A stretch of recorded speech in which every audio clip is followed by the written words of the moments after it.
¿cómo están? Mi nombre es Pilar y hoy nos va a tocar exponer lo que es, dentro del proceso penal, la etapa intermedia o preliminar de debate y la etapa de juicio oral. Voy a pluralizar esta exposición porque aquí presentes están mis compañeros y compañeras. No sé si quieren levantar la mano. Agustina, Magdalena, Luciana, Lucía, Andrea, Pablo, Pamela. Así que el trabajo del día de hoy va a ser mancomunado. Y bueno, remarcar también que una de las bondades, o por lo menos particularmente me pasa, de ser relator en una instancia que ciertamente no es fácil, muchas veces toca fibras muy delicadas, remarcar el compañerismo. Muchas veces la tarea del relator, sobre todo cuando hacemos los pases de los proyectos de votos, auspiciamos, si se quiere, de intermediarios entre los vocales, sobre todo cuando son causas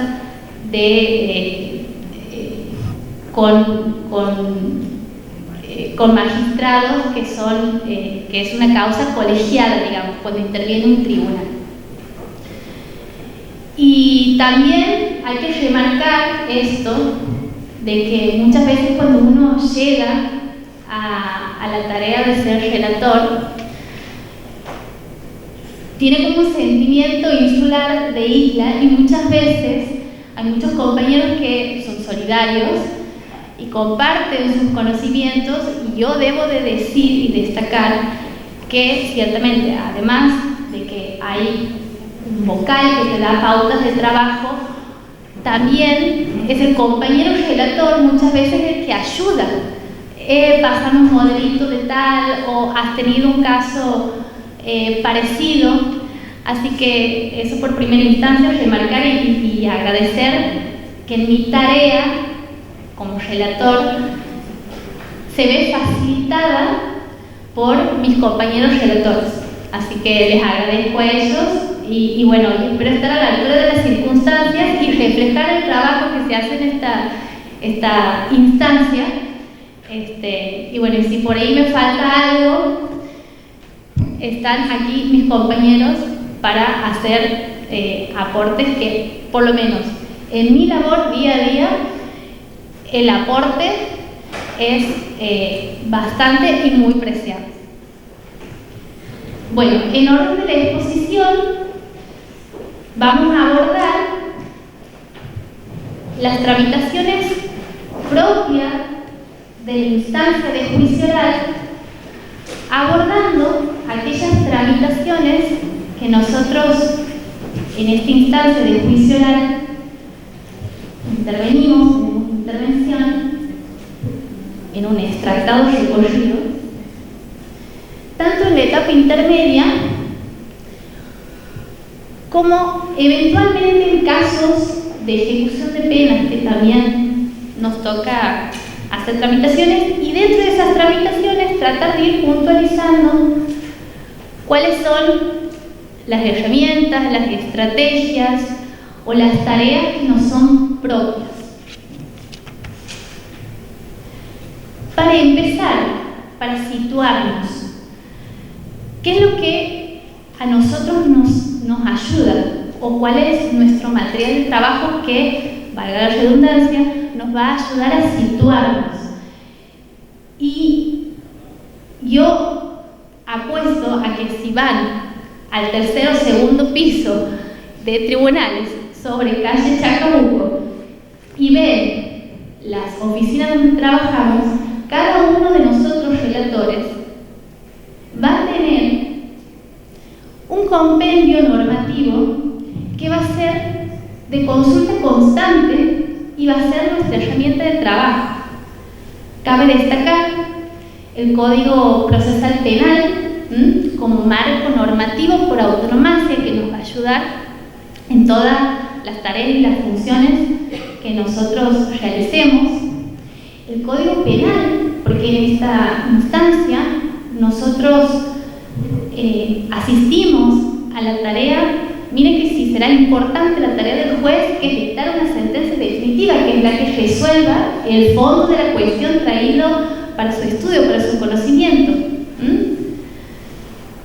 También, si bien sabemos que nosotros estamos parados actualmente en un sistema acusatorio, que es el que está vigente, en nuestro caso coexisten todavía causas del antiguo sistema y también en nuestro material de trabajo el Código de Procedimiento Criminal y Correccional para causas de transición. Entonces, estamos desde ya en coexistencia con carpetas judiciales del sistema acusatorio, pero también, que son los menos, pero no por eso no existe y de verdad los tramitamos, expedientes cuya metodología o estrategia de trabajo, por la forma en que están, ustedes saben, o los que no saben, el expediente ya está incorporada toda la prueba.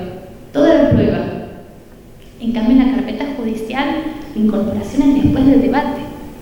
Entonces, hay que tener en cuenta y las pautas de trabajo y los marcos normativos con los que nosotros vamos a trabajar y trabajamos. Y de hecho, insisto, si van a cualquiera de nuestras oficinas, van a ver en la oficina de Magdalena, de Agustina, de Andrea, van a ver que constantemente están con el Código Procesal Penal, con el Código Correccional para las causas de transición, el Código Penal.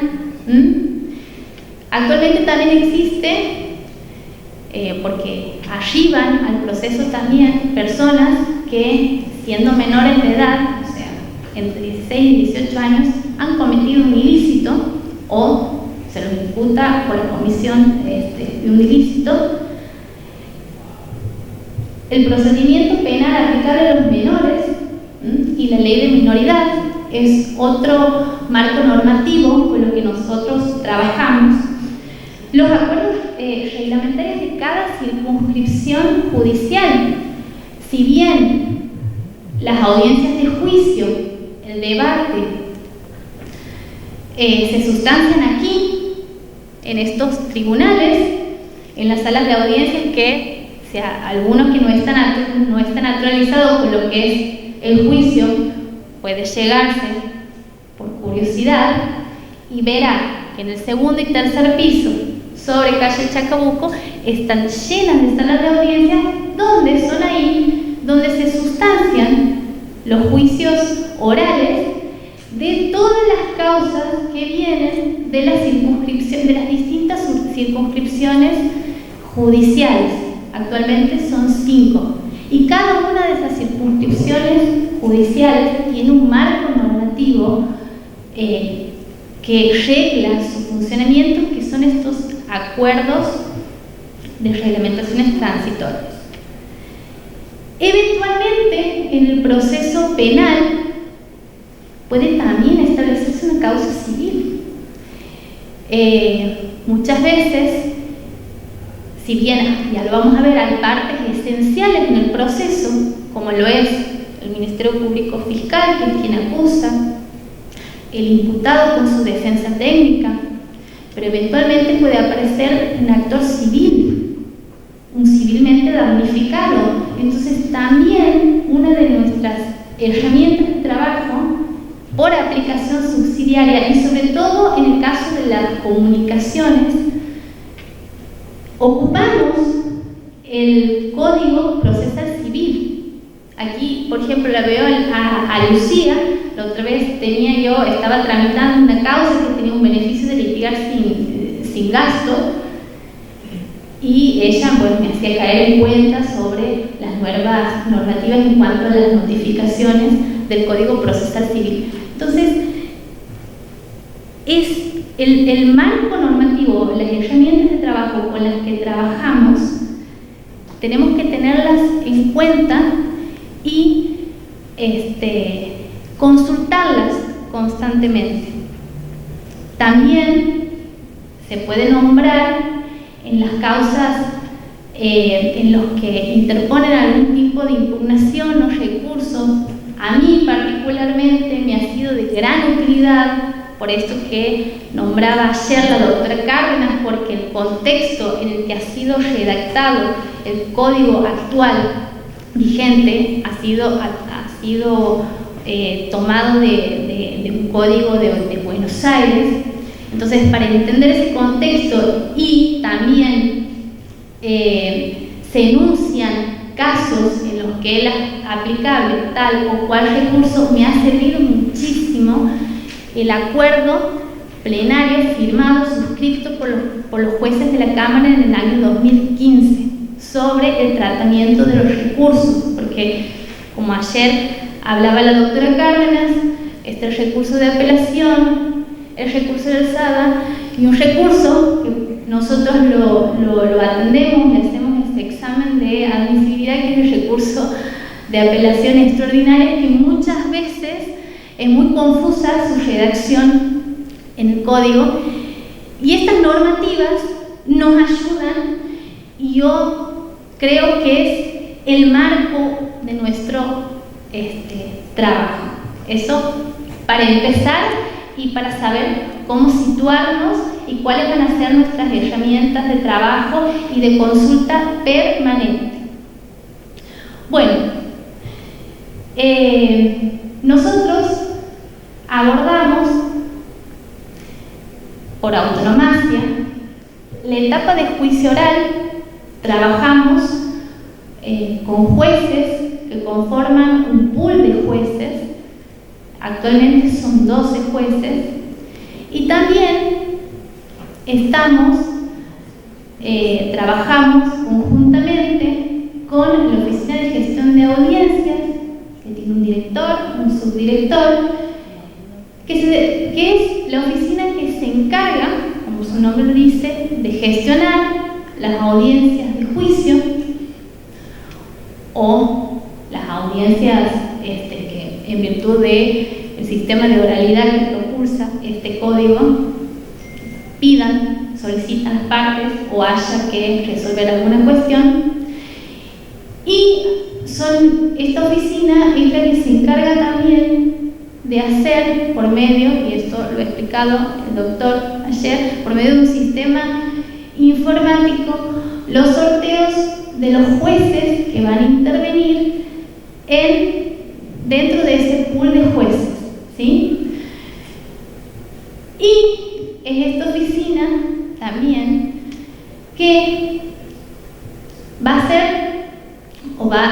utilizan la palabra desansicular, pero es sortear los jueces que van a intervenir en la etapa preliminar al debate, y se encarga también de las integraciones de los magistrados que van a intervenir en una causa, en el juicio oral del debate. Ahora vamos a ver de qué se trata esta etapa preliminar, esta etapa intermedia que también le dicen al debate. Ya hemos hablado de los marcos normativos, de las herramientas de trabajo que nosotros utilizamos, y para situarnos, el marco normativo de esta instancia está dado por el artículo 365 del Código Procesal Penal. Yo puedo seguir pautas prácticas para el abordaje de esta instancia. ¿Por qué? Primero que nada, para que se den una idea, nosotros tenemos en simultaneidad trámites que pueden ser trámites de la etapa preliminar al debate, trámites atinentes al debate, es decir, la asistencia de la confección de una sentencia, y eventualmente también trámites que tengan que ver con la aplicación de la ley de ejecución en casos de sentencia no firme. Entonces son trámites que están en simultáneo que el relator asiste o auxilia al vocal que interviene en esas tramitaciones. Pero veamos de qué se trata esta etapa preliminar.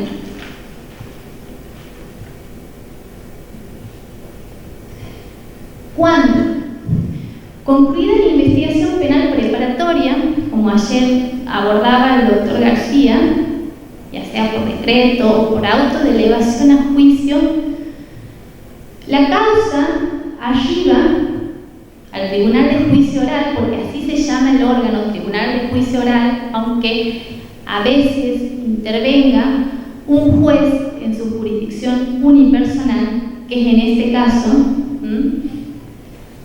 se eleva la causa a juicio, y quien recepciona esa causa, que ahora va a tener nombre de carpeta judicial, es, en la mayoría de los casos, el relator. Ahora bien, ¿de dónde provienen esas causas que ahora se llaman carpetas judiciales, que va a tener un nombre, que va a tener un número de carpeta, que es el número de expediente? Vienen de las distintas circunscripciones, que ahí está el mapita, judiciales. Entonces, arriban al Tribunal de Juicio Oral estas carpetas que provienen de las distintas circunscripciones judiciales, una vez finalizada la etapa de investigación preparatoria en aquellas circunscripciones.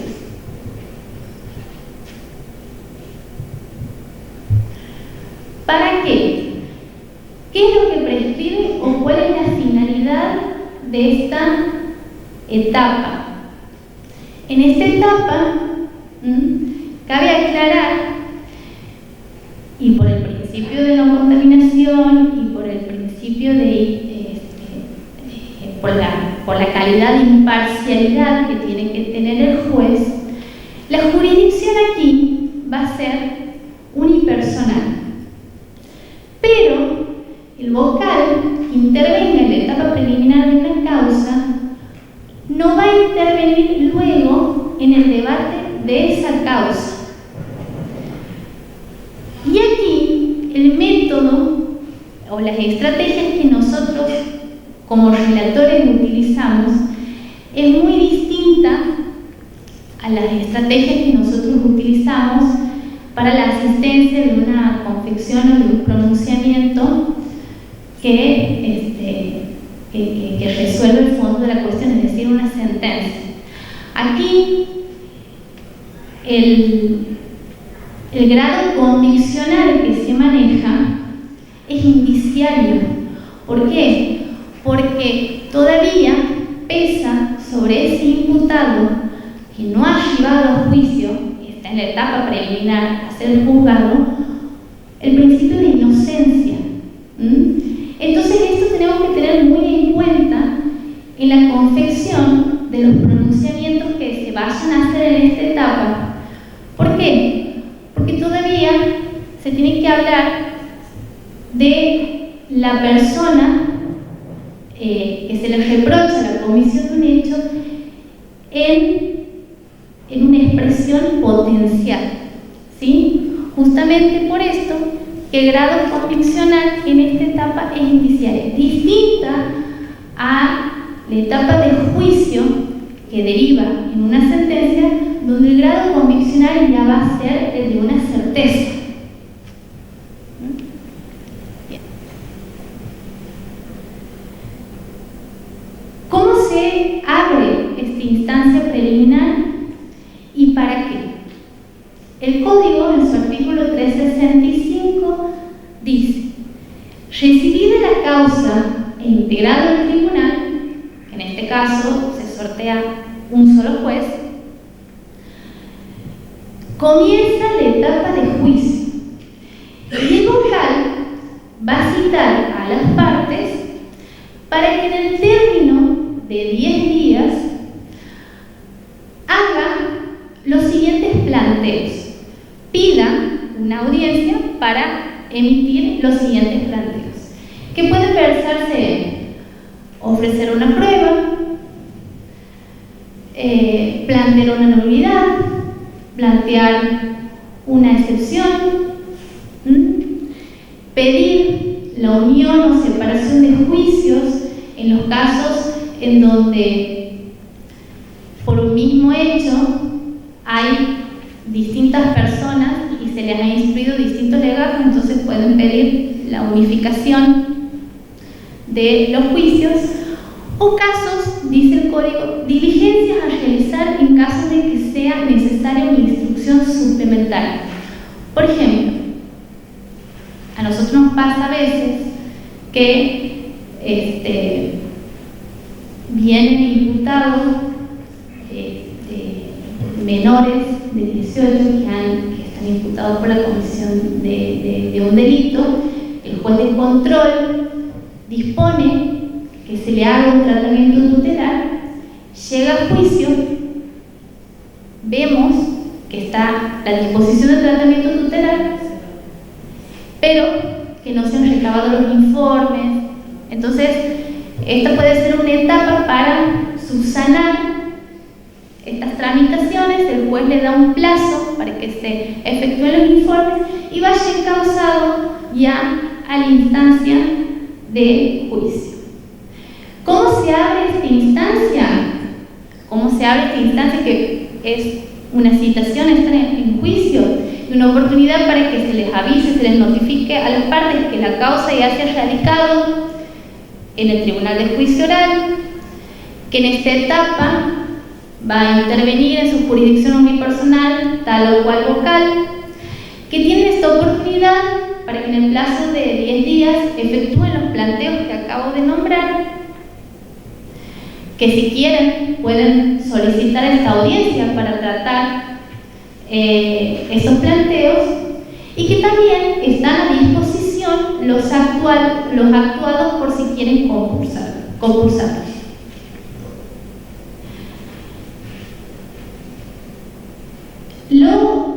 Aquí puede pasar dos cosas. En el mejor de los casos, ninguna de las partes tiene ningún planteo que hacer y piden que se fije lo más pronto posible, dependiendo de la agenda que maneje la OGA, las fechas para el debate, o pueden pedir la realización de una audiencia. Y aquí va a depender del grado de delegación que el vocal haga en el relator, como ser que lo acompañe a la audiencia, a ver qué es lo que plantean las partes. Muchas veces las partes hacen las mismas peticiones que han efectuado en los juzgados de control, digamos. Entonces, sobre todo en las cuestiones probatorias, entonces en función del relator fijarnos, bueno, esta prueba es redundante y ha sido planteada, asistirlo en la audiencia, pero también asistirlo, y esto me parece que es fundamental, en la confección de la resolución que resuelva lo planteado en esta audiencia, que nosotros comúnmente decimos la audiencia del 365. Los pronunciamientos judiciales, y como ya lo había nombrado, propenden a que sean orales por el sistema vigente, pero muchas veces, porque hay cuestiones que hay que estudiar, cuestiones que son complejas, sobre todo cuando plantean nulidades o algún tipo de excepción, se necesita un estudio. Entonces el relator lo va a asistir en la confección de una resolución que puede ser escrita y que el código prevé el plazo de 5 días para emitirla. El código nos dice que los pronunciamientos judiciales pueden ser 3, a través de decretos, que es tarea del relator también, o por lo menos, dependiendo del grado de delegación que el vocal haga en el relator, hacer decretos.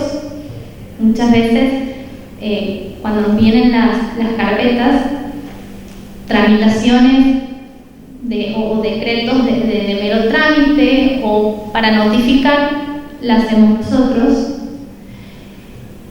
Y otro tipo de pronunciamiento que prevé el código son los autos interlocutorios. Ahí está, más o menos como sería el formatito, que todos lo conocemos, que tiende a resolver un incidente. Y aquel pronunciamiento, dice el código, que resuelva el fondo de la cuestión va a ser sentencia. Por lo tanto, todos los pronunciamientos que se hagan desde la etapa preliminar hasta el debate van a ser autos interlocutorios, ¿sí? Y una de las tareas que nosotros hacemos es auxiliarlo al magistrado en la confección de estos autos interlocutorios. ¿Qué forma tienen? Bueno, generalmente empieza con la enunciación de los autos, de la causa, que como decía, ya va a tener un número de la carpeta para buscar en los registros. Tiene que tener la enunciación de la fecha y el lugar donde está recayendo, y con el grillecito y vistos, ahí generalmente se pone lo planteado por las partes, la enunciación de los considerandos, que van a ser los motivadores, digamos, de lo que a posteriori va a resolver. ¿Cómo es la formalización de este auto interlocutorio? Bueno, tenemos un original que lleva la firma del magistrado y da fe la autoridad, que en este caso puede ser el secretario o el director o el subdirector de la OGA, y una copia que es el que va cosido a la carpeta y lleva el concuerdo o el conforme de que ha sido firmado por el juez. El original se protocoliza a través de los libros de las pronunciaciones que hacen los vocales, los magistrados, y que las lleva, según sea el caso, si hay Secretaría de Transición o la OGA, y las copias que son para conocimiento de las partes y tienen que estar inserta en la carpeta. Bien.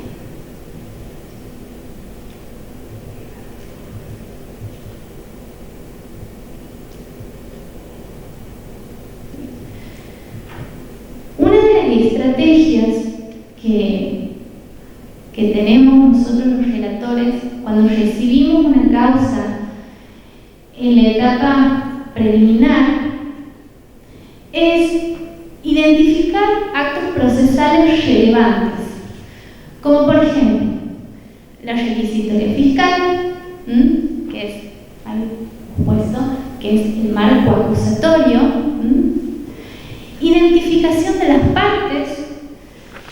A las partes pueden arribar las partes esenciales, que son el imputado, el Ministerio Público Fiscal, su defensa técnica. Eventualmente pueden estar otras partes, como el Ministerio Pupilar, que es quien representa los intereses de los menores víctimas, el actor civil y el querellante particular. Puede ser que el querellante particular haya hecho una presentación, también hay que ver si está bien constituido, si viene con requisitoria del querellante, y sobre todo, y esto es un criterio de trabajo, ver y verificar la situación del imputado, porque muchas veces el imputado, si bien aquí estamos en un grado conviccional que todavía hay un principio de inocencia que pende sobre el imputado, muchas veces, y les diría, la gran mayoría de los casos, vienen con alguna medida de coerción, es decir, vienen situación que están con una prisión preventiva o un arresto domiciliario. Entonces es necesario saber la situación del imputado, porque además una de las tareas que nosotros hacemos es notificar, y la notificación como un acto procesal que da eficacia a los actos procesales que se dan a conocer, es la notificación de las partes, tanto del auto que cita a las partes al juicio, es decir, que abre la etapa preliminar, como también de, eventualmente, si se formula algún planteo dentro de esta etapa, nosotros nos encargamos de notificar a las partes de lo resuelto en este auto interlocutorio sobre lo planteado. Entonces, la identificación de las partes es fundamental y sobre todo la situación del imputado. Decía que esto nos da un criterio de trabajo. ¿Por qué?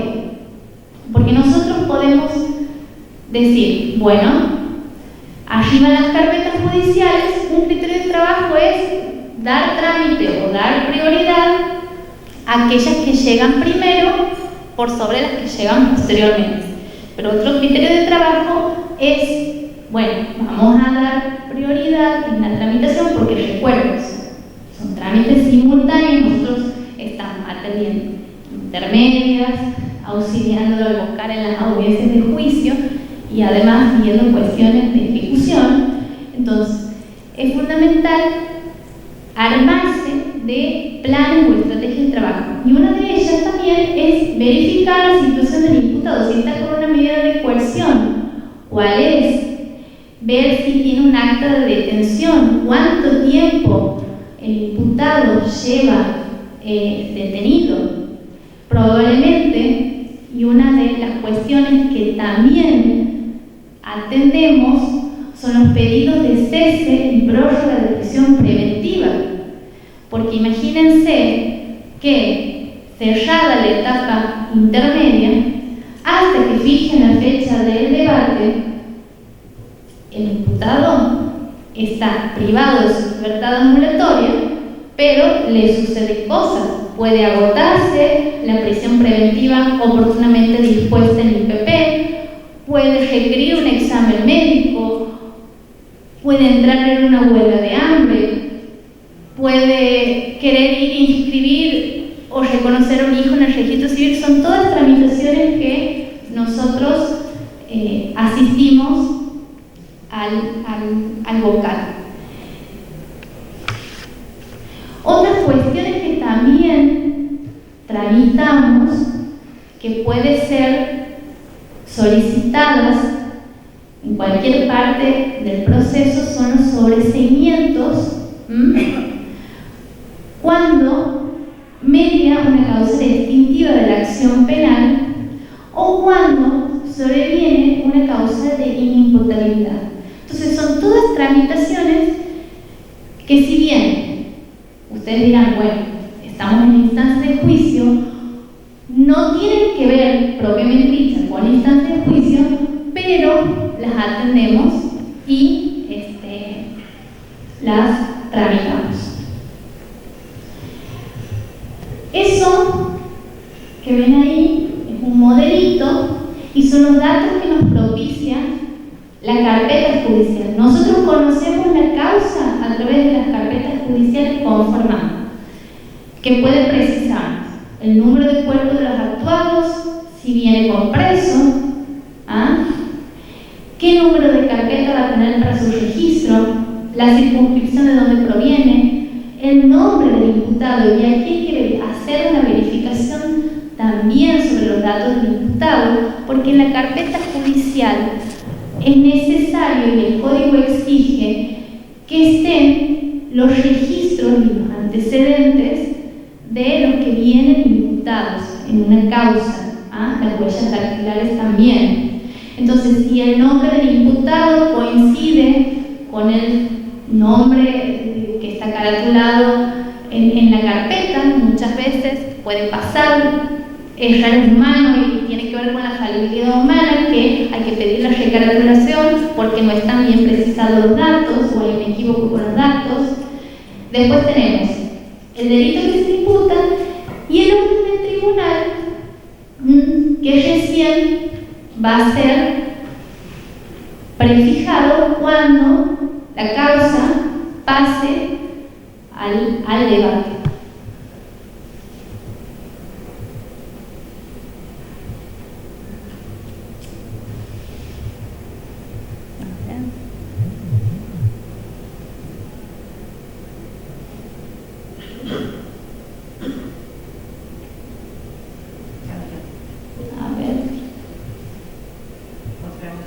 Quiero volver al cuadrito global.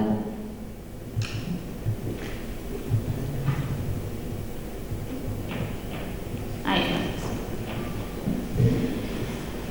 Bien, esta instancia se cierra una vez que han pasado esos 10 días y las partes no han hecho ningún planteo, o bien dentro de esos 10 días, que también es necesario cuando hay algún trámite que tiene un plazo, generalmente es el relator el que controla cómo corren los plazos, porque el código dice que los plazos en esta instancia corren individualmente para cada una de las partes. ¿A partir de qué? A partir de que se ha hecho efectiva la notificación, que generalmente también nosotros los relatores lo hacemos. Y por decreto, se cierra la instancia sin ninguna de las partes ha hecho ninguna petición y se pide que, según la agenda que maneje la OGA, fije fecha para el debate en la presente causa. O bien, se resuelve lo planteado por las partes, haciendo lugar o no, generalmente cuando son cuestiones atinentes a la incorporación de una prueba, son impugnables, pero a través de un protesto que se hace efectivo posteriormente en el debate. Y cuando se trata de cuestiones que puedan causar un gravamen, como en el caso de alguna nulidad o alguna excepción denegada y planteada, el medio de impugnación es a través del recurso de apelación extraordinario. Bien. Y mismo, si es que se plantea una cuestión que es impugnado y es necesario elevar las actuaciones por cuerda separada para no entorpecer la tramitación del principal, se forman cuadernillos, que también muchas veces lo hacemos nosotros, y son elevadas las actuaciones y el principal sigue por los carriles para ayudar al juicio. ¿Cuáles son las tareas que nosotros tendemos a hacer en esta instancia?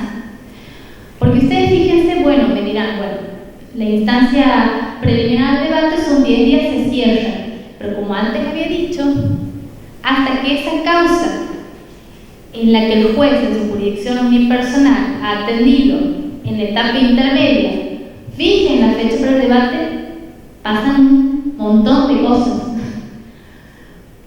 Cambios de defensores, pedido de los imputados que están bajo alguna medida de coerción, moligeraciones de las medidas de coerción, no sé, un sinfín de cosas que son trámites que atendemos y asistimos también al vocal. Y esto también implica dentro de nuestras tareas tener una tarea o una función coordinada con otros organismos. Nosotros mayormente nos encargamos de notificar sobre las tramitaciones que hacemos y los pronunciamientos que emite el magistrado, o verificar la situación de del que está procesado. Entonces tenemos contacto directo con personas que trabajan en los centros de detención cuando se trata de imputados que están bajo alguna medida de coerción, tanto como gente del penal como con gente de las comisarías de los centros de detención. Otros organismos con los cuales trabajamos es cuando hay una moriferación a una medida de coerción y el juez impone algún tipo de regla de conducta y dispone el control de esas reglas de conducta. También tenemos comunicación o contacto con organismos como la OMAS, y en el caso de causas que estamos tramitando, de sentencias no firmes, pero cuestiones de ejecución, con el Patronato de Liberados. Entonces, muchas veces nosotros somos los que comunicamos estas circunstancias y por ende tenemos un compendio, una guía de contactos, de correos con estas dependencias.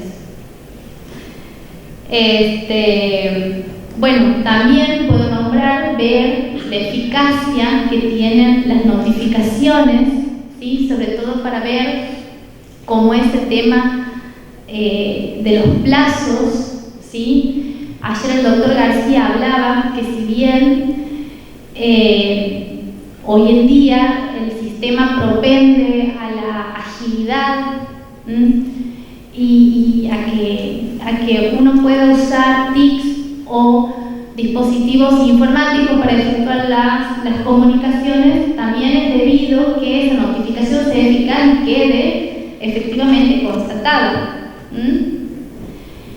Y podría nombrar también el armar estrategias o criterios de trabajo, porque obviamente mientras atendemos estas cuestiones relativas a la etapa preliminar, en simultáneo hay otras tramitaciones que también son atendibles, y muchas veces discernir cuando hay un plazo que está corriendo, qué trámite per se, como por ejemplo un habeas corpus, reviste ser atendido de carácter urgente, y cuál es otro, bueno, pueden esperar, porque si no estaríamos todos colapsados. De hecho, a mí me pasaba los primeros años de trabajo, hasta que ha venido mi compañera Luciana, que trabajamos juntos, que me ha bajado, que todo me parecía que llegaba a colapsar, porque mientras yo remitía una carpeta era como el 1, me venían 4 más. Entonces armar criterios de trabajo y ver qué es lo muy urgente, qué es importante, cuando hay un plazo corriendo, cuando hay una situación de libertad que tiene que ser atendida, y cuando hay otras tramitaciones que, bueno, pueden esperar. Bueno, primero atiendo esto o asisto en la confección de la sentencia definitiva, que tengo 5 días de plazo, o recibo la habeas corpus y voy pidiendo el informe. Son criterios, estrategias que uno le sirve y va haciendo más llevadero la labor diaria. Hasta aquí sería más o menos un raconto de lo que nosotros hacemos en la etapa preliminar al juicio. Antes de pasar a juicio, ¿alguna intervención? ¿Mis compañeros quieren aportar algo? ¿Alguna estrategia que quieran compartir? ¿Métodos de trabajo? Por ejemplo, también nosotros, un método de trabajo que nos sirve es llevar agendas. Nosotros con Luciana somos más rudimentales, llevamos planners que los escribimos, entonces ponemos las audiencias que tenemos. Hay otras personas que son más sofisticadas, que tienen agendas digitales y van poniendo color los órdenes de prioridad. Yo particularmente me hago un Word de las causas intermedias que llegan, entonces pongo datos relevantes, nombre de las partes, si hay requisitoria fiscal, si hay requisitoria particular, quién es el abogado, casillero del abogado para notificarlo, o si vienen por defensa oficial, cuál es el corporativo de esa defensa oficial, dónde está el imputado, si está en libertad, dónde es su domicilio para notificarlo, si han hecho algún planteo, y para finalizar, cuando remito la carpeta. Entonces eso me hace a mí llevar un control de las carpetas que lleguen. Que como les digo, esto es como el 1, vos tiras una carta y te llegan 4. Así es el cúmulo de trabajo. Pero más o menos armando estrategias, uno puede hacerlo más llevadero. Compañeras, compañeros. Después interviene en la audiencia 365, queda fuera de un sorteo del tribunal para el juicio que se va a hacer.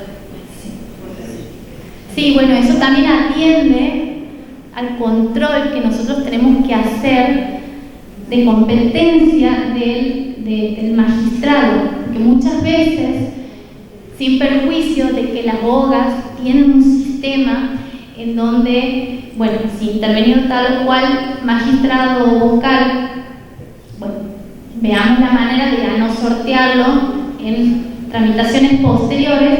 Muchas veces los magistrados tienen una carrera judicial, entonces muchas veces pasa que puede pasar y no percibimos que ha intervenido como defensor oficial o ha intervenido como juez de control. Entonces eso tenemos que estar atentos, y nosotros muchas veces los redactores lo hacemos advertir al vocal.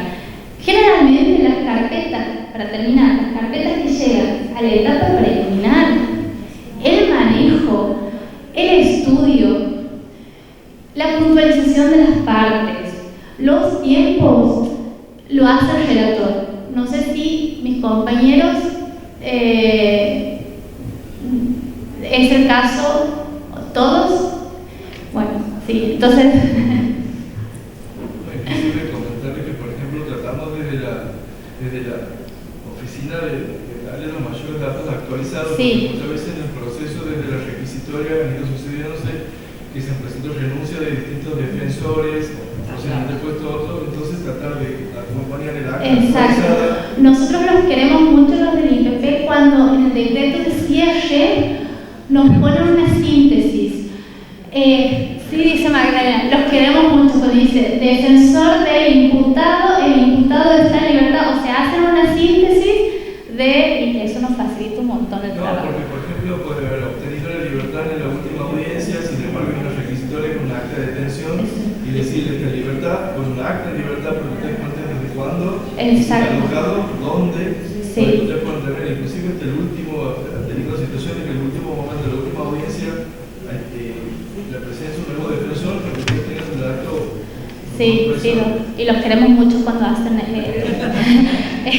eso. Generalmente en el decreto de pase, digamos, a la OGA, ponen esos datos que a nosotros nos es de gran ayuda, porque imagínense que en la utopía, bueno, es un proceso breve, ágil, pero en la realidad de los hechos es un proceso que por ahí demanda, que impugna. Entonces, por ahí pasa el tiempo y muchas veces hay cambios de defensa, o el mismo imputado vuelve a incurrir en el delito, entonces ese imputado que estaba en libertad ahora resulta que está por otro legajo detenido. Entonces hay que hacer, digamos, un poco, sí, una suerte de investigación, pero nos ayudan mucho los datos que vienen ya. Tratando de que sea una causa de prioridad con preso, sí. todas las causas que están a punto de prescribir. Así es. Sí, porque son las menos, pero sí tramitamos estos sobrecimientos, porque nos plantean los sobrecimientos previos, sí, por extinción de la acción penal. Bueno, antes de pasar al debate, a la etapa del debate, ¿alguna pregunta? Mati. Sí, el sistema que se utiliza es el sistema que da soporte de papel, porque no estamos todavía en un sistema digital en el cual el abogado, el defensor, o el fiscal, que lo va a poder seguir de manera digital. Eso sería importante también aclarar, porque sí, en sede civil se lo puede seguir al cliente de manera digital. Sí, vos sabés que tenemos una causa en donde hay un abogado de Buenos Aires y también una causa civil, y me preguntaba el otro día, doctor, ¿ustedes tienen expediente digital? La verdad que no tenemos, pero si tenemos una mesa de entrada, que es la mesa de entrada de la OGA, y muchas veces coexiste los ingresos de la mesa de entrada en cuanto a las presentaciones y las presentaciones que te la hacen en papel, pero por el momento no tenemos de momento carpeta ni mucho menos expediente digitalizado. No, capaz que se refiere a la consulta del abogado como es de sede civil. Claro, sí. Exacto. No, tienen que venir a compulsar. Y bueno, una de las oportunidades que tienen de compulsa las partes es esta audiencia preliminar, para que vengan a compulsar las actuaciones, si hay algún cambio de defensa, para que vean en qué estado está la causa. Así que, bueno, listo. ¿Agus? ¿Bien? Bueno, otra etapa que nos toca, y es la etapa por autonomacia, y la más visible, y voy a hacer propia las palabras de mi jefe, que dice, la etapa de juicio es la vidriera del Poder Judicial, así dice él. ¿Pero por qué? Porque es la etapa que en el colectivo de la gente más visibilidad tiene. ¿Y esto por qué? Porque es un sistema que propende la oralidad, y también porque los juicios son públicos, salvo excepciones en donde esté en riesgo, digamos, la seguridad o entorpeciera el normal desarrollo del debate. En general, las audiencias de juicio son, o hay una cuestión de pudor, o hay una víctima menor de edad, pero en general las audiencias de juicio son públicas, y muchas veces también puede ir, y está contemplado en el código, la prensa. Entonces es una instancia ciertamente de visibilidad, y que nosotros tenemos, ya sea por películas o series, en lo que es el colectivo, la imagen de los juicios orales. Yo quiero preguntar a los que están presentes, ¿todos están familiarizados con lo que es un juicio? ¿Todos han ido a una audiencia de juicio? ¿Ah? No. ¿No? ¿Allá? No. Bueno. Antes de entrar, los que no están familiarizados con el juicio, ¿3 voluntarios? ¿3 voluntarios? ¿3? Ajá, 3. Ahí.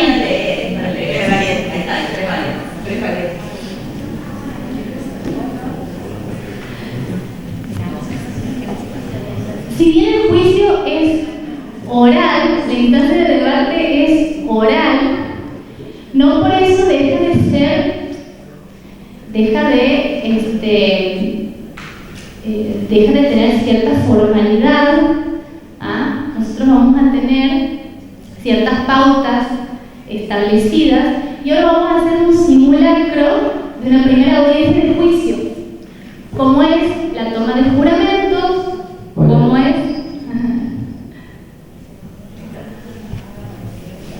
¿Cómo es?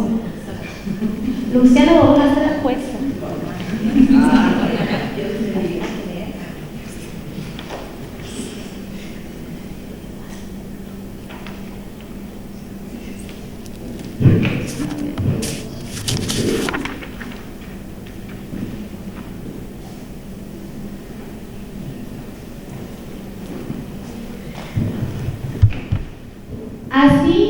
empieza la primera audiencia normalmente de un juicio oral en sede penal. Se va a dar inicio a las audiencias de juicio oral en la presente causa, carpeta judicial número tanto, fulano de tal, por el supuesto delito de robo en perjuicio de mengano de tal. Por favor, señora audiencista, informe la presencia de partes. Se encuentran presentes, su señoría, las partes, el Ministerio Público Fiscal, el imputado de auto con su abogado defensor, y para el día de la fecha han sido citados 3 testigos. Señor fulano, usted ha sido traído a juicio por el delito que se le imputa. Voy a proceder a identificarlo. Diga su nombre completo, sobrenombre o alias si lo tuviera, estado civil, edad, nombre de sus padres, domicilio, ocupación y grado de instrucción. Registra antecedentes penales, se le hace saber que tiene derecho a comunicarse con su abogado si así lo requiere. Se cede la palabra al Ministerio Público Fiscal. Bueno, esta es la primera parte del juicio en donde se empieza a identificar a las partes, se identifica al imputado, tiene que dar su nombre completo, si tiene un alias, se le pregunta si tiene antecedentes penales y se le comunica al imputado que va a poder comunicarse cuando lo requiera por su abogado y que tiene derecho a decir o a hacer las declaraciones que crea pertinentes. Ahora vamos a empezar con las alegaciones de apertura, es decir, van a empezar a redactar, que obviamente esto va a ser ficticio, figurado, las partes van a hacer sus alegaciones. Bien, en este caso es fiscal. Su señoría, va a demostrarse en el curso del debate que fulano, el nombre de tal persona, se realiza intervención fiscal en función de circunstancias de los hechos que se indican, que incluya la inclusión de la comisión de los hechos en cuanto al tiempo, el modo y el lugar, y que en virtud de los testimonios traídos a juicio y de la documentación recolectada, la autoría de fulano va a quedar demostrada, quedando impulso el mismo en el delito de, en el caso de robo, el delito que sea. O sea, que el fiscal lo que hace con la apertura diciendo que va a acusar a Juancito por tal hecho, identificar el hecho, las circunstancias, el modo, y también puede hacer uso de las pruebas que va a traer, los testigos que van a venir, qué documental va a aportar, y luego obviamente hace su petitum de qué es lo que requiere. No requiere la pena tanto, bueno, sería eso lo que hace la apertura del fiscal, por qué viene y qué es lo que pretende.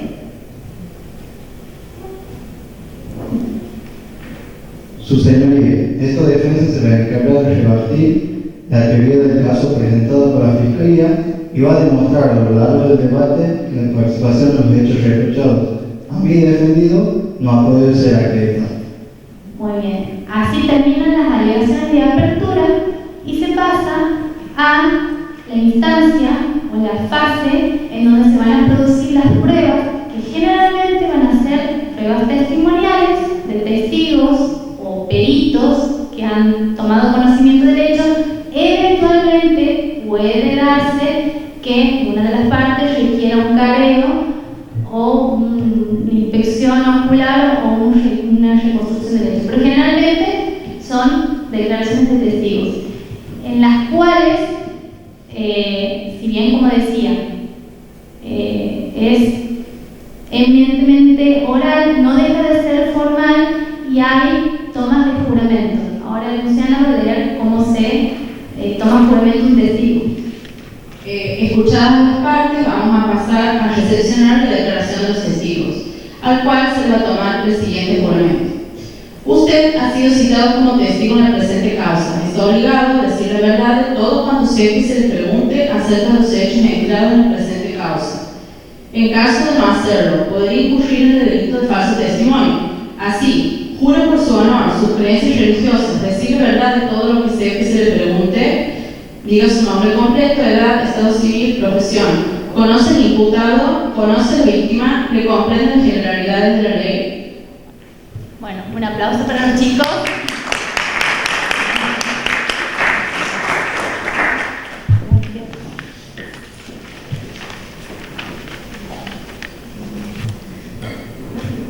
Eso es lo que pasa en las audiencias de juicio, generalmente en la primera audiencia.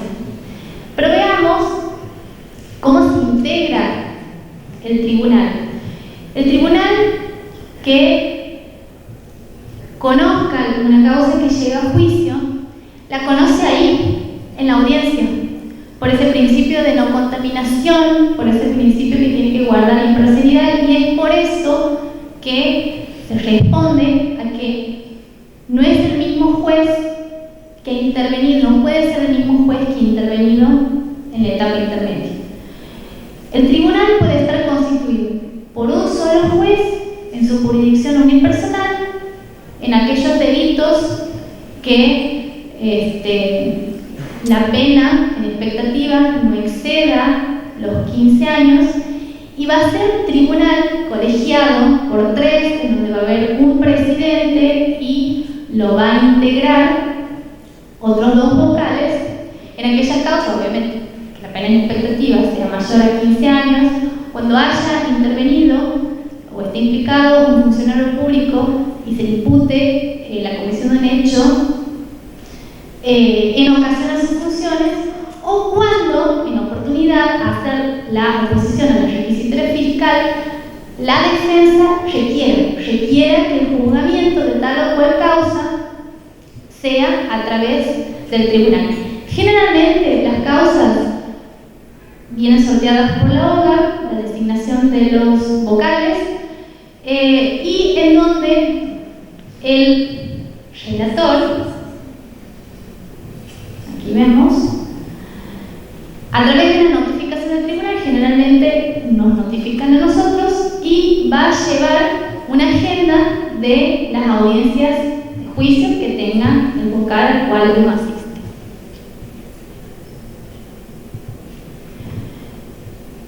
En el desarrollo de las audiencias de juicio, la tarea del relator generalmente es asistir, tomar apuntes, porque generalmente quien preside, y por eso es importante ver la integración del tribunal, es el que va a hacer el voto o es el primero en emitir su votación. Entonces, la asistencia del relator en el debate es muy útil, resulta muy útil para el vocal, porque si el que preside tiene que hacer el voto o es el primero en orden de votación, también coincide con el que preside va a dirigir y moderar el debate. Así que muchas veces cuando se suscitan cuestiones en la audiencia, el juez tiene asegurado de que va a estar el relator asistiéndolo, sin perjuicio de que en las audiencias de juicio hay un auxiliar, que es el audiencista, el secretario, que es el que va a garantizar de que las audiencias estén siendo grabadas, ¿sí? Grabadas en soporte de audio y video. Las audiencias de debate se desarrollan con un alegato de apertura, en donde cada una de las partes, tanto el Ministerio Público Fiscal como la defensa y eventualmente otras partes que confluyan al proceso como un actor civil o un querellante particular, van a hacer alegaciones exponiendo la teoría del caso. Luego se va a producir una producción de pruebas que generalmente son declaraciones de testigos que conocen el hecho o peritos. Eventualmente puede pasar que las partes pidan otras pruebas, como por ejemplo un careo o una reconstrucción de un hecho o una inspección ocular. Por último, tenemos los alegatos de clausura, que las partes hacen en base a las pruebas producidas, hacen sus alegaciones y concretan o expresan sus pretensiones, tanto la pretensión fiscal como la defensa. Se le concede una última palabra al imputado si quiere decir algo, si no, no, y el tribunal o el juez pasa a deliberar para emitir su veredicto. Y aquí es donde el relator tiene, digamos, una función muy activa, dependiendo siempre del grado de delegación que haga el vocal con el relator. Pasan a deliberar el tribunal. Pueden pasar dos cosas: que recaiga el veredicto y el veredicto, con el veredicto emitan la fundamentación oralizada de la sentencia. Entonces ahí seguramente el vocal precisará del relator que le busque alguna jurisprudencia o que le refresque qué criterio ha tenido él en una causa similar. Entonces el veredicto y la fundamentación de la sentencia es in voce. O puede pasar, que es actualmente la mayoría de los casos, porque vienen causas complejas, porque es necesario ver el expediente. Me ha faltado una parte nombrar, que es luego de la producción de la prueba testimonial se incorpora la prueba documental. Bueno, entonces los vocales necesitan de ese tiempo para estudiar la causa y para poder hacer una sentencia que puede ser escrita difiere del pronunciamiento de los fundamentos, para que en el plazo de 5 días, de manera oral, convocada a las partes a una audiencia, o de manera escrita, el tribunal o el juez en su caso emita su sentencia. Y aquí el rol del relator es activo, que puede variar desde auxiliar al juez según el grado de delegación, si es menor en las cuestiones formales, tipiar la sentencia, ver que esté bien estructurada, hacer una revisión ortográfica o una delegación quizás más intensa, mayor delegación en el relator, que es el auxilio en la confección per se, digamos, bueno, a ver, vos haceme la consideración fáctica, que es la reseña de las pruebas o de lo que se sustancia en las audiencias. Por mi lado, voy a hacer la merituación de las pruebas y el análisis de subsunción normativa, o delegarle totalmente esa tarea al relator. Otra de las tareas del relator es, si el tribunal es colegiado, hacer los pases a las vocales. Y algo que me he nombrado, los relatores llevamos generalmente registros internos a través de cuadernos de pases, en donde se registra el pase con la carpeta judicial con el proyecto del voto a los vocales restantes. Suele pasar que el vocal restante o el que no ha presidido, el que los integra, pide también al relator que le está presentando un proyecto reseñar el caso, decime cuáles son los criterios de los fundamentos del vocal o del proyecto, y eso también lo hacemos. Ahí están las funciones que hacemos en este estadio: asistir al vocal según las pautas de trabajo, colaborar en la redacción del proyecto o parte del mismo, búsqueda de jurisprudencia y doctrina, pedidos de prórroga. Muchas veces los 5 días estipulados por la ley, ahí vienen causas complejas con muchos imputados, o concursos de delitos en los cuales 5 días no alcanzan, y pedimos al superior tribunal si pueden dar una prórroga para la emisión de los fundamentos de sentencia.